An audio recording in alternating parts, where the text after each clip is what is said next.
نحمده ونصلي على رسوله الكريم اما بعد فاعوذ بالله من الشيطان الرجيم بسم الله الرحمن الرحيم رب اشرح لي صدري ويسر لي امري واحلل عقدة من لساني يفقهوا قولي. یہ بھی نظر لگنے کی علامت ہوتی ہے، چھائیاں وغیرہ پڑنا جو ہوتا ہے. پھر بچوں کا بلا وجہ روتے رہنا. پھر ذہنی انتشار، یعنی کسی چیز پہ ذہن کا فوکس نہ ہونا. یعنی آپ پڑھنے بیٹھے ہیں تو آپ لائنیں ادھر کی ادھر ہو جاتی ہیں، کچھ سمجھ ہی نہیں آتی کہ کیا پڑھا کیا نہیں پڑھا. بے چینی کی کیفیت، لیکن جگہ بدلتے ہی افاقہ ہونا. مزاج میں حد سے زیادہ چڑچڑاپن، چھوٹی چھوٹی بات پر ناراض ہو جانا، موڈ آف کر لینا، کسی کام میں دل نہ لگنا، کہیں ٹکنا ہی نہ. ایک کام ایک دن کیا، پھر وہ چھوڑ دیا، پھر وہ شروع کیا، پھر وہ چھوڑ دیا. نماز روزہ اور دیگر عبادات سے دل اکتا جانا. کئی دفعہ کہتے ہیں نا مائیں، بچہ اتنی اچھی خود ہی سے نماز پڑھ لیتا تو پتہ نہیں کیا ہوا یہ کہ آپ نے کسی سے کہا ہوگا میرا بچہ تو خود ہی پڑھ لیتا ہے نماز، اور وہی سے کام خراب. سر کا دکھنا اور بغیر سبب کے اچانک جسم گرم ہو جانا، حرارت بڑھ جانا.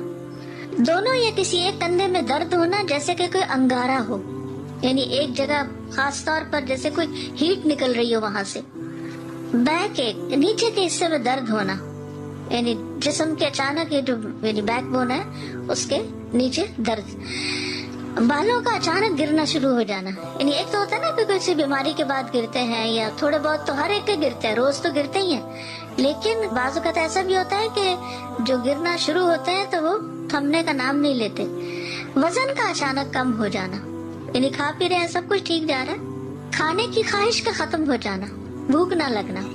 فضا میں خنکی بھی ہو تو جسم کی حرارت بڑھ جانی. باہر ٹھنڈا ہے لیکن جسم گرم ہوئے چلا جا رہا ہے، اور اسی طرح باہر گرمی ہے اور جسم ٹھنڈا ہی ہوا چلے جا رہا ہے. چیز کو ذہن میں رکھنے، حفظ کرنے اور سمجھنے کی قدرت نہ ہونا، یعنی حفظ ہوتا ہی نہیں، کر کر کے پھر وہیں کا وہیں کھڑے. کثرت سے پسینے آنا اور ان کی بو تبدیل ہو جانا، یعنی ایک تو ہر انسان کی ایک ہوتا ہے نا اسمیل ہوتی ہے، لیکن ایک وہ بہت اسٹرانگ قسم کی شروع ہو گئی. جلد پر پھوڑے پھنسیوں کا خارش کا ظاہر ہونا یا چیونٹیوں کے رینگنے کا احساس ہونا جیسے کچھ چل رہا ہے جسم پر.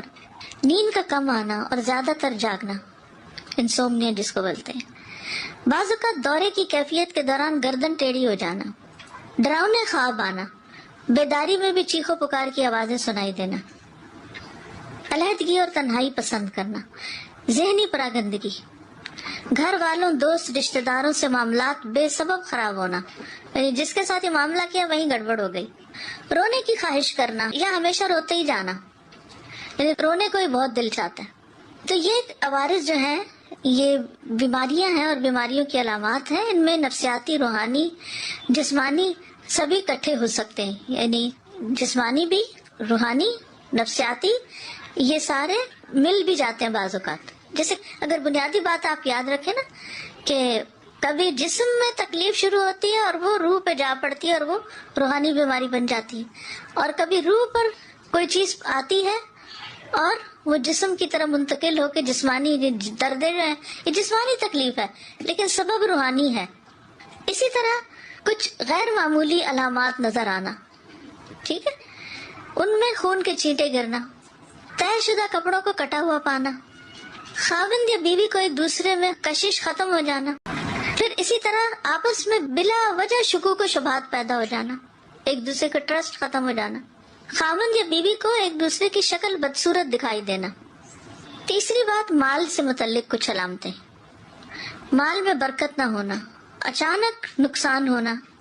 جسے نظر لگی ہوئی ہو وہ کام سے نفرت کرتا ہے، باوجود قدرت ہونے کے رزق تلاش کرنے سے روگردانی کرتا ہے، یہ کوشش ہی نہیں کرتا. لوگوں پر تہمت لگانا کہ لوگ مجھے گھورتے ہیں اور لوگوں کی وجہ سے میں ناکام ہوں، نہیں دوسرے لوگوں کو بلیم کرتے رہنا. یہ بھی ایک نارمل رویہ نہیں ہوتا نا. انسان اپنے نقصان یا اپنے ناکامی کی ریزن صرف دوسروں کو دے کے مطمئن نہیں ہو سکتا، اس کو خود بھی رسپانسبلٹی لینی چاہیے. لیکن وہ شخص کنونسڈ ہوتا ہے کہ نہیں، دوسروں کی وجہ سے ہی میں ناکام ہوں، میرا اپنا کوئی قصور نہیں.